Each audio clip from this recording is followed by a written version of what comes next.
모 일간지에서 크리스마스 하면 무엇이 떠오르십니까? 라고 하고 젊은 사람 1000명을 향하여서 설문조사를 하였습니다. 여러분, 이 설문조사에서 1등 성탄절 크리스마스 하면 제일 먼저 떠오르는 단어 무엇이 됐을까요? 예수님이면 얼마나 좋겠습니까? 그런데 1등은 가장 많이 나온 답은 1등은 산타클로스가 1등이었습니다. 그리고 여러분, 산타클로스와 함께 썰매를 끄는 루돌프는 몇 등이겠습니까? 루돌프는 6등이었습니다. 6등. 그럼 예수님은, 성탄절의 주인공이신 예수님은 몇 등이었을까요? 순위 바뀌었습니다. 기타 등등. 거기에 예수님의 이름이 기록되어져 있었습니다. 즉, 예수님께서 성탄의 주인공이심에도 불구하고 성탄절 하면 대부분의 사람들은 산타, 루돌프, 또 그것도 아니면 연인, 화이트 크리스마스, 또 아름답게 장식되어 있는 크리스마스 추리들, 그 모든 것들을 생각해내지만 정작 중요한 성탄의 주인공이신 예수님에 대해서는 아무도 관심을 갖고 있지 않더라라는 것이죠. 그러다 보면 그런 모습을 통하여 한 신학자는 이런 말을 했습니다. 사단의 전략은 성공하였다라고 말이죠.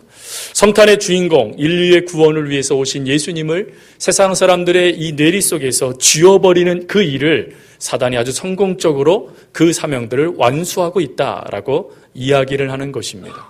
여러분, 이렇게 성탄의 주인공이신 예수님을 아무도 기억하지 않고 단지 예수를 믿는 성도들만의 예수로 전략시킬 수밖에 없는 현 시대가 바로 우리가 살아가고 있는 우리들의 이 시대이죠.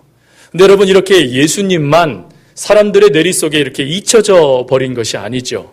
여러분, 성탄절 하면 떠오르는 또 한 사람이 있습니다. 그게 누굽니까? 마리아이죠. 그래서 우리가 지난주에 마리아에 대해서 누가복음 말씀을 가지고 우리가 함께 은혜를 나눴지 않습니까? 보통 성탄절 그러면 마리아를 아주 많은 성도들이 기억해냅니다. 또 누구를 기억해냅니까? 동방박사들을 기억해냅니다. 동방박사들이 예수님의 탄생을 맞이하기 위해서 저 먼 나라에서부터 예루살렘을 향하여 찾아오고 이스라엘의 왕으로, 만왕의 왕으로 나신 이가 어디 있느냐라고 하며 우리가 경배하러 왔다라는 그 말씀을 기억하면서 동방박사들을 우리도 기억해내죠. 그리고 또 그 다음에 기억해내는 사람이 있는데 그게 누구냐면 목자들입니다. 예수님을 제일 먼저 찾아와서 찬양했던 사람들. 그래서 여러분, 얼마 전에 CBS 주간으로 하나의 찬양 콘서트, 크리스마스 축제가 열렸잖아요. 그때도 제목이 뭐예요? 목자들의 크리스마스. 그래서 목자들이 바로 이 성탄을 기쁘게 맞이하는 그 모습을 많은 사람들이 기뻐합니다. 그런데 여러분, 이렇게 많은 사람들을 기억해내면서 정작 예수님께서 이 땅에 오셨을 때 가장 큰 역할을 했던 요셉에 대해서는 우리가 잘 인정하지도 않고 그리고 기억하지도 않는다라는 것이죠.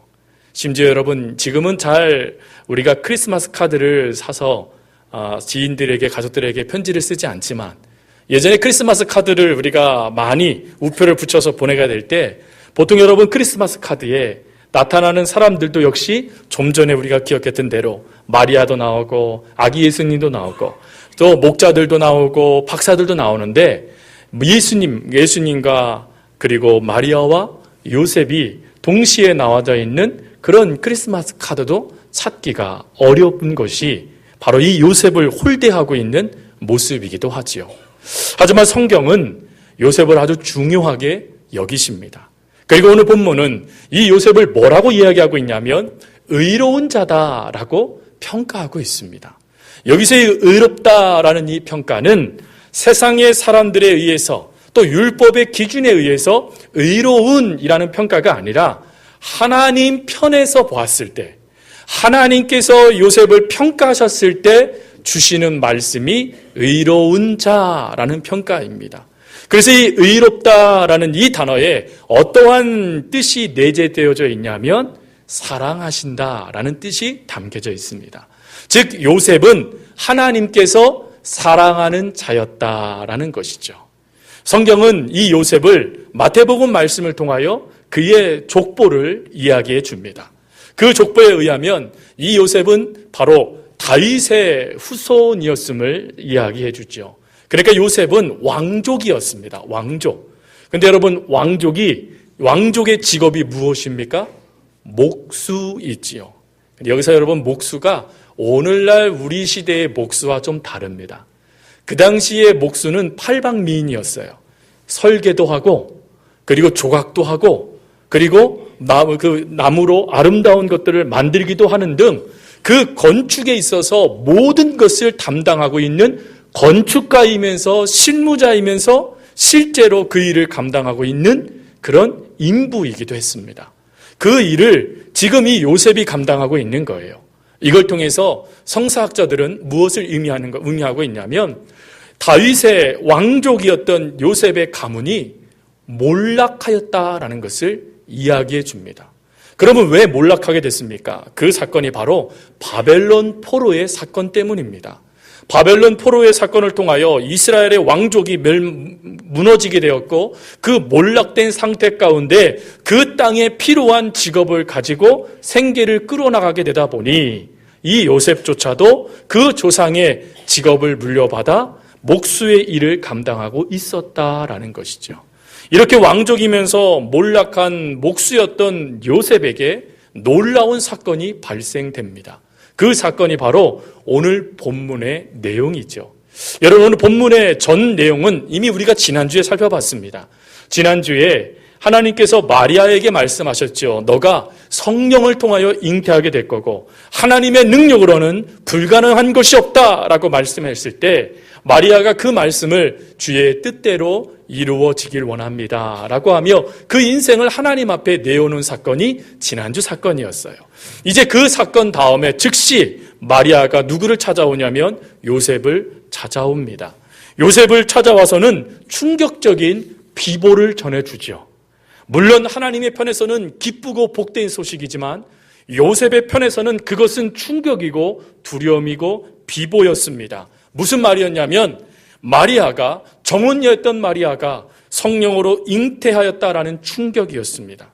여러분, 보통 이 충격을 받게 되면 웬만한 사람 같으면 배신감에 치를 떨게 되고 또 그 분노에 그 잠을 이루지 못할 정도로 그 분노가 표출되기 시작하고 또 그가 받은 상처를 어떻게 하면 내가 이것을 보복할 수 있을까라고 하며 자신의 감정에 철저하게 충실할 텐데 오늘 요셉은 이런 충격 속에서 오히려 하나님을 향한 의롭다라는 그런 평가를 받는 모습으로 달라지게 되었다라는 것입니다. 그가 그렇다면 무턱대고 이렇게 달라졌을까? 아이고 그렇냐고 하나님의 뜻이니까 내가 순종해야죠 라고 했느냐? 그렇지는 않죠.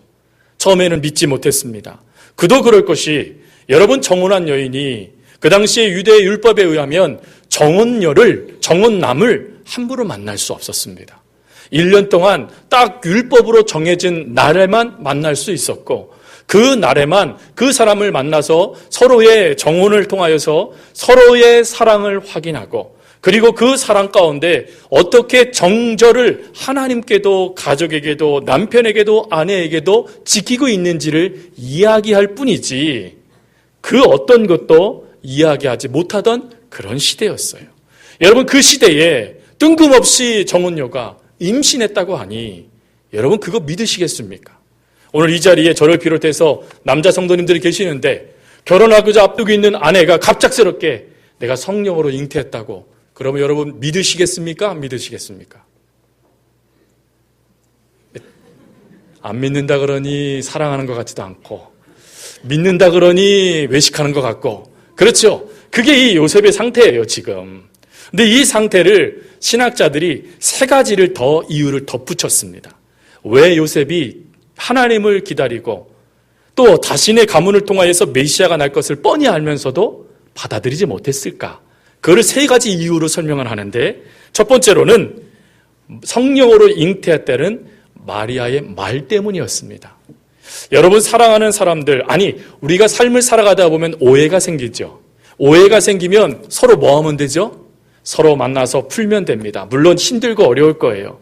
그런데 지금 이 정혼녀는 마리아는 자신이 연애를 해서 사귄 여인이 아니에요.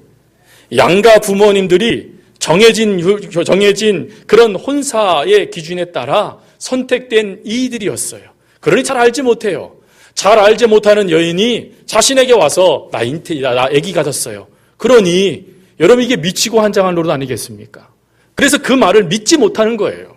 믿지 못하니까 no, 그럴 수 없어. 성령으로 잉태됐다라는 말을 들었음에도 불구하고 no, 우리 하나님은 그러실 수 없어 라고 하며 거절하게 됐다라는 거예요.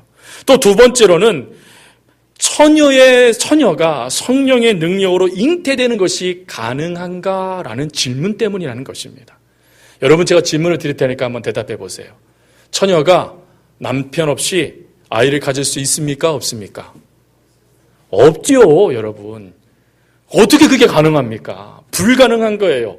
만약에 구약 성경에 단 한 명이라도 처녀가 잉태하여 아들을 낳았다, 그가 하나님의 위대한 사역자로 쓰임받았다라는 것이 기록되어져 있다라면 아마 요셉이 힘들지만 그래도 무엇인가 하나님께서 이렇게도 하시는구나 라고 알고, 그리고 어찌하든지 간에 자신의 뜻을 누르며 붙잡을 텐데 성경 어느 곳을 봐도 기록되어 있지 않아요. 더군다나 이사야 말씀을 우리가 너무나 잘 알고 있지 않습니까? 이사야에 분명히 나타나지요. 처녀가 잉태하여 아들을 낳을 것이다. 근데 그 당시에 유대인들은 이 처녀를 향하여 이야기할 때 뭐라고 생각하냐면, 결혼한 여인은 처녀가 결혼하여 아들을 낳는 것은 당연한 것인데 그 아들이 바로 메시아다라고 하며 남녀 간의 부부 간의 관계 속에서의 아들로 이해했다라는 것이죠. 그런데 그 어느 곳에서도 발견할 수 없는 사건이 자기에게 그리고 정혼녀에게 나타난 것입니다. 그러니 믿을 수 없어. 여러분 보통 우리가 모든 것을 받아들임에 있어서 한 심리학자는 이런 말을 하더라고요.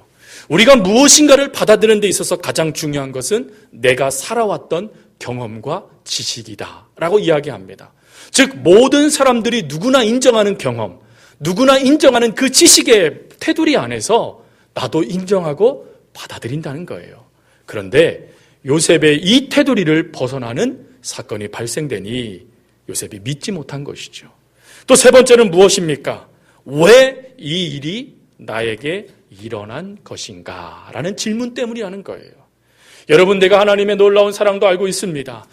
내가 하나님 우리 가문을 통해서 하나님 뜻이 나타날 것을 제가 알고 있습니다. 그런데 하나님, 왜 하필이면 접니까? 제가 하나님 앞에 무슨 죄를 졌습니까? 제가 하나님 앞에 무슨 잘못을 했습니까? 제가 하나님 앞에 어떠한 실망을 드렸기에 왜 저에게 이런 고통을 주십니까? 라고 우리가 힘들고 어려운 문제가 발생될 때 고백하고 있지 않습니까? 요셉이 지금 그렇게 고백하고 있는 거예요. 하나님, 도대체 이걸 내가 어떻게 믿으라고 나에게 이걸 허락하세요? 어떻게 처녀가 잉태하여 아들을 낳을 수 있어요? 하나님, 그 여인을 제가 한 번도 제 품에 품어본 적도 없어요. 저는 정혼의 이 기간 동안 율법을 지키면서 하나님의 뜻에 따라 집중하고 있는데 하나님, 이게 뭐예요? 이러려고 제가 하나님 믿은 줄 아십니까? 라고 하며 자신의 신앙 속에 하나님을 향한 불만을 갖고 씨름하다 보니 믿을 수 없어요, 하나님.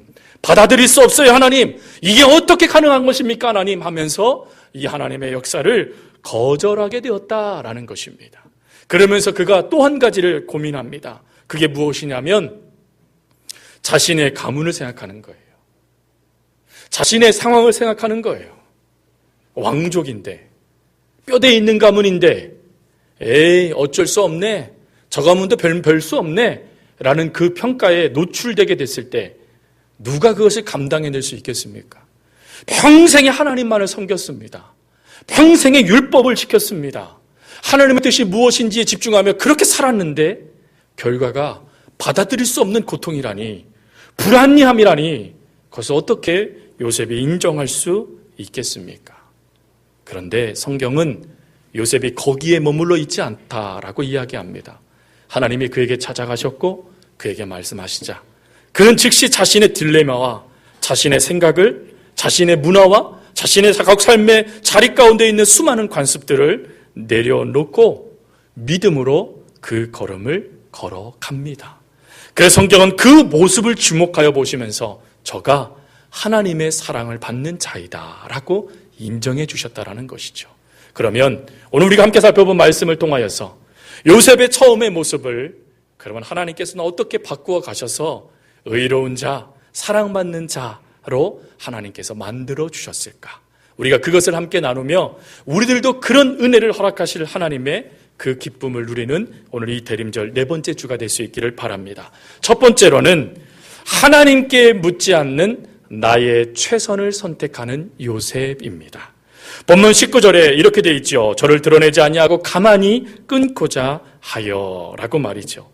여러분, 사람은 도저히 이해할 수 없는 일이 발생되어지면 그 원인이 무엇인지를 파악하고 싶어 합니다.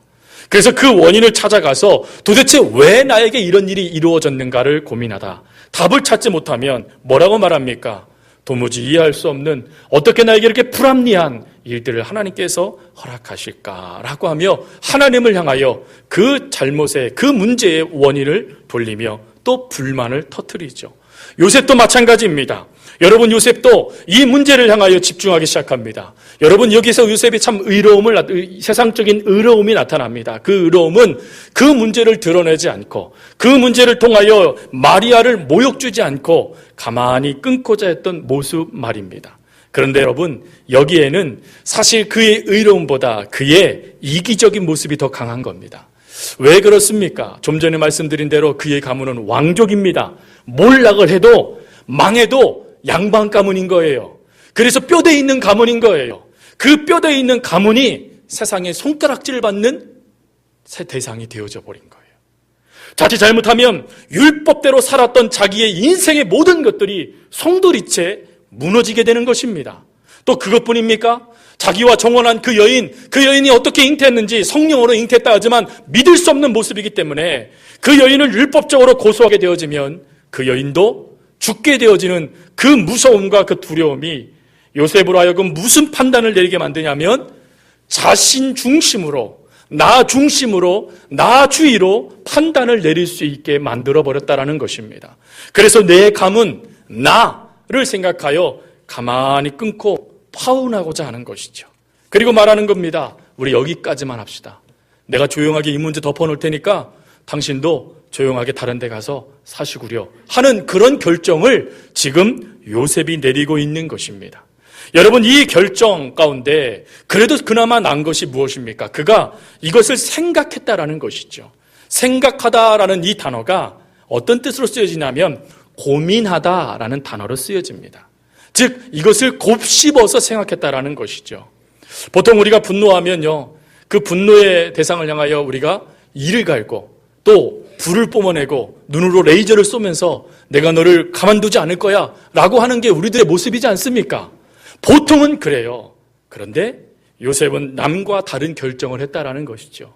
남들이 다 자신의 감정에 따라서 반응할 때 요셉은 자신의 그 상황을 생각하면서 나도 살고 남도 살 수 있는 길이 무엇일까를 고민하여 결정하는 신중한 모습이 그에게 있었다라는 것입니다. 물론 이기적인 모습을 포기하지 않고 말이죠.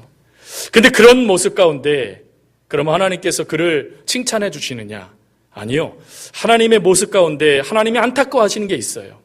뭘 안타까워하시냐면 그가 이 좋은 결정을 내림에 있어서 그가 이렇게 신중하게 다른 일을 향한 사랑의 결정을 다른 일을 향한 그 모습으로 결정함에 있어서 누구를 놓쳤냐면 하나님을 놓쳤다라는 것입니다. 여러분, 여기서 요셉을 통하여 또 우리 한 가지를 더 깨닫게 되죠. 우리가 하나님을 열심히 믿고 있고 하나님을 온전히 섬기고 있어도 내 생각에 사로잡히면 하나님을 놓칠 수 있다는 것입니다.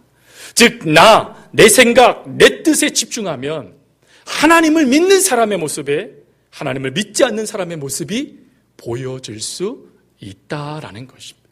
여러분, 이런 모습에 그럼 우리 하나님은 어떻게 역사하십니까?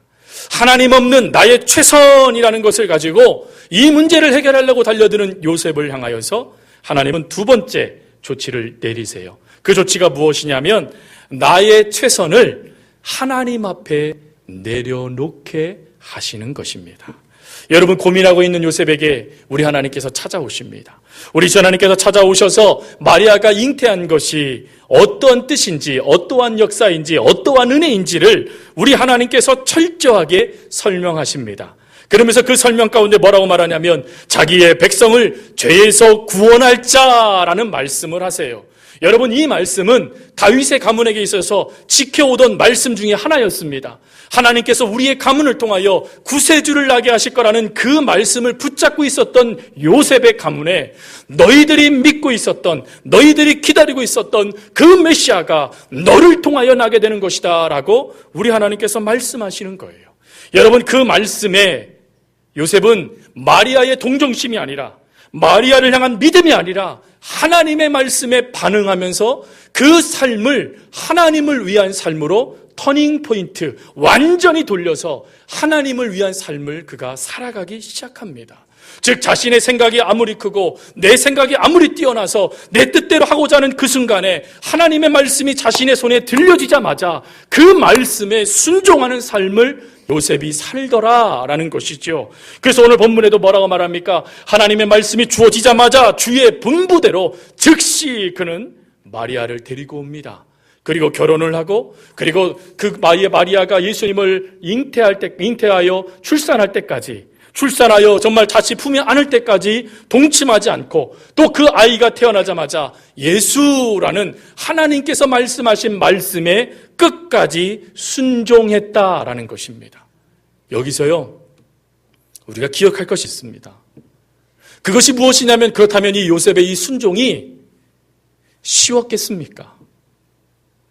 자신의 생각을 내려놓을 수 있는 것쯤 누구나 할 수 있어요, 여러분. 힘들지만 나만 그것을 괴로운 가운데 버티면 돼요. 그래서 이 생각 내가 내려놓고, 하나님, 내가 갖고 있었던 이 생각과 이 뜻과 이 모든 것들을 하나님을 위한 것이라면 제가 내려놓을게요 하고 눈물 흘리며 내 자존심, 내 모든 것 포기할 수 있어요. 그런데 문제는 주변 사람들입니다. 주변 사람들을 향하여서 달려오는 수많은 눈짓과 수많은 조롱과 수많은 손가락질을 요셉이 견뎌야 되는 거예요. 요셉이 그걸 견뎌야 되는 것입니다. 율법을 그렇게 지킨다고 했더니 저 가짜 믿음 버텨야 돼요.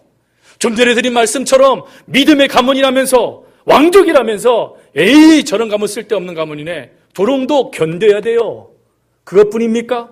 자칫 잘못하면요, 양쪽 가문이 피멍드는 그런 아픔뿐만 아니라 자신과 마리아도 율법에 의해서 죽을 수밖에 없는 겁니다.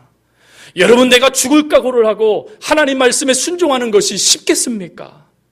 내가 죽을 수 있다라는 것, 세상 사람들이 끝까지 나를 조롱한다라는 그 말을 듣고 견딜 수 있는 사람이 몇 명이나 되겠습니까? 많은 사람들이 자살합니다. 그런데 자살하는 사람들의 이유를 들어보면 한결같은 것이 하나가 담겨져 있는데, 그게 사람들의 조롱과 비난이었어요.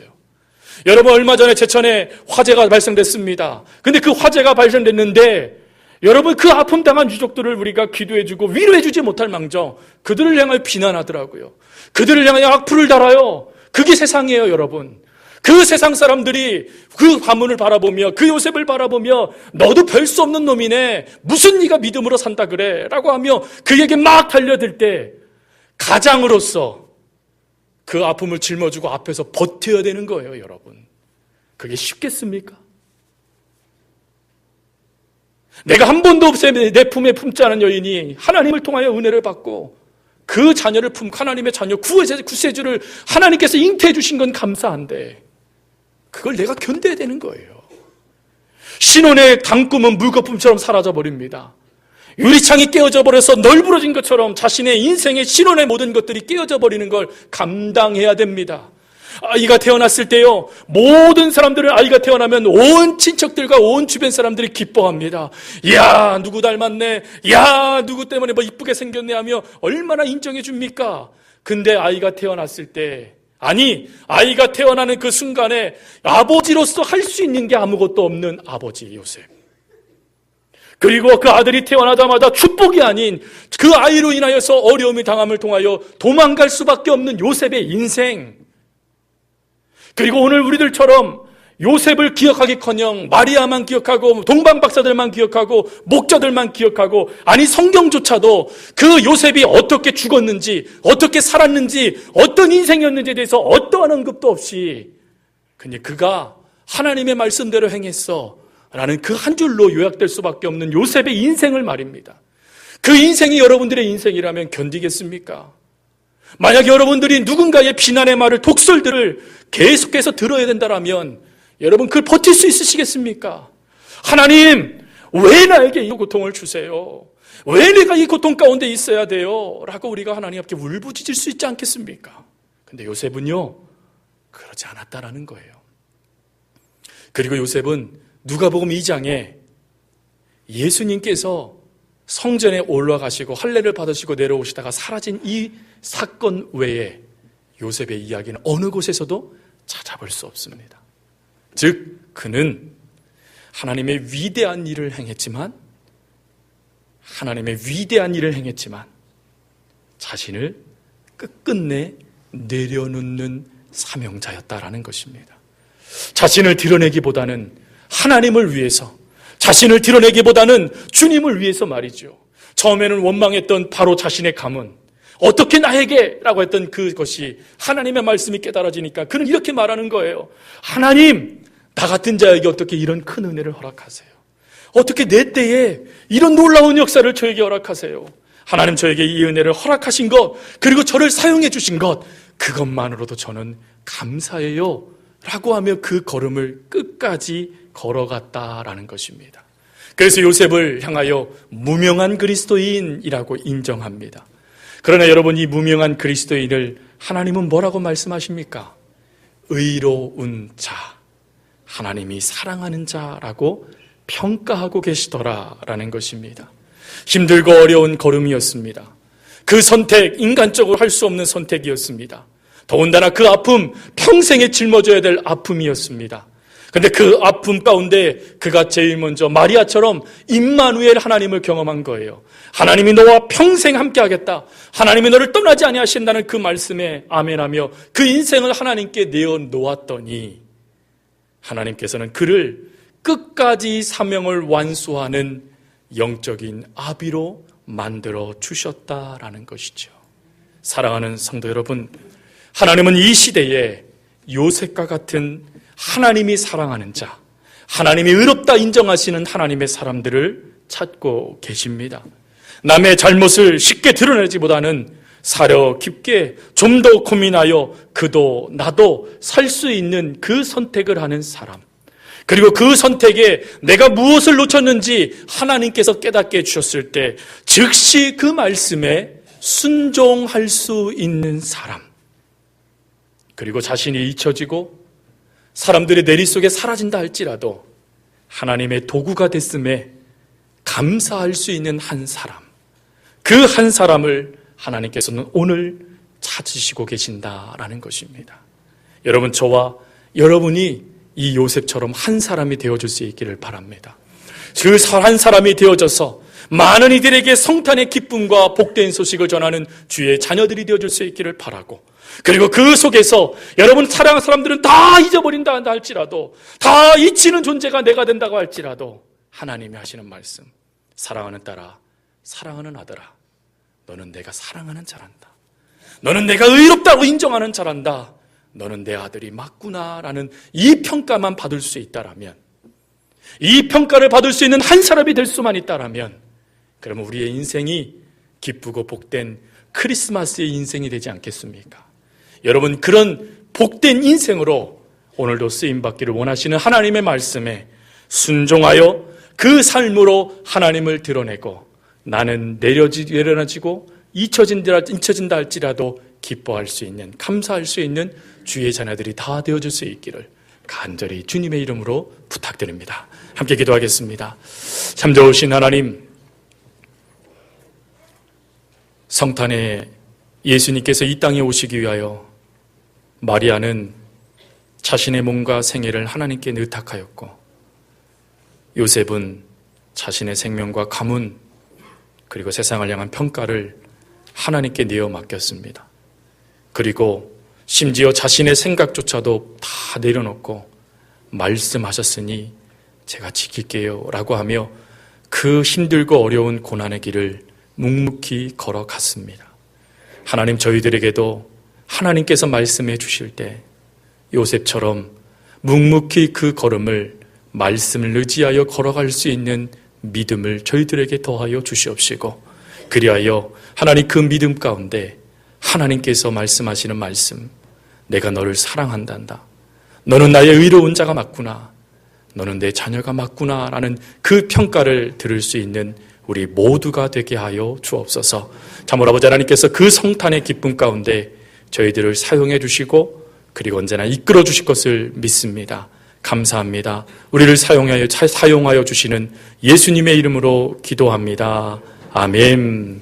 이제는 우리 주 예수 그리스도의 은혜와 하나님 아버지의 무한하신 사랑과 성령님의 교통교제하심이 하나님이 찾으시는 한 사람 요셉과 같은 삶을 살겠다라고 다짐하는 주의 자녀들 머리 위에와 그리고 모든 삶의 자리 위에 이제로부터 영원토록 함께하옵시기를 간절히 축원하옵나이다. 아멘.